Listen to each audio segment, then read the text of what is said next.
Civil service പരീക്ഷയിൽ ഉന്നത വിജയം നേടിയവരെ അനുമോദിച്ച് ഫോർച്യൂൺ IAS അക്കാദമി. മിന്നും വിജയം കരസ്ഥമാക്കിയ 31 മിടുക്കരെയാണ് അനുമോദിച്ചത്. 560-ലധികം വിജയഗാഥകൾ രചിച്ച കേരളത്തിലെ നമ്പർ 1 IAS അക്കാദമി വിജയക്കുതിപ്പിലൂടെ വീണ്ടും ചരിത്രം രചിക്കുകയാണ്.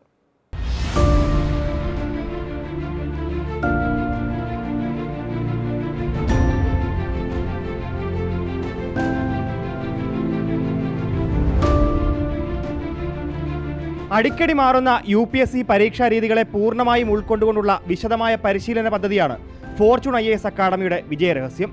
ഈ ചെറിയ കാലയളവിൽ 560-ലധികം വിജയികളാണ് അക്കാദമിയുടെ മികവ് ഊട്ടിയുറപ്പിച്ചത്.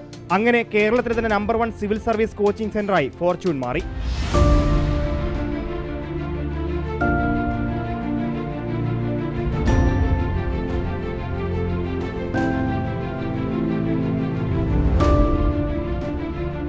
UPSC പരീക്ഷയിൽ ഉന്നത വിജയം കരസ്ഥമാക്കിയവരെ അനുമോദിക്കുന്നതിനായി തിരുവനന്തപുരം ഹോട്ടൽ ഹിൽട്ടൺ ഇന്നിലാണ് പരിപാടി സംഘടിപ്പിച്ചത്.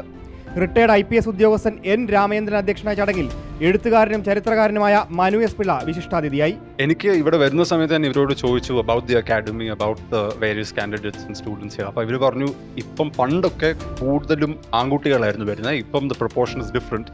Majority, more than 50% is now female candidates. I didn't expect that ഇത് എൻ്റെ ഏറ്റവും വേണ്ടപ്പെട്ട ഒരു ഫാമിലി ആയിട്ട് മാറുന്നു. കാരണം ഇപ്പോൾ എനിക്ക് ഫോർച്യൂണിലോട്ട് വരുന്നത് ഏറ്റവും ഇഷ്ടമുള്ള ഒരു കാര്യമാണ്.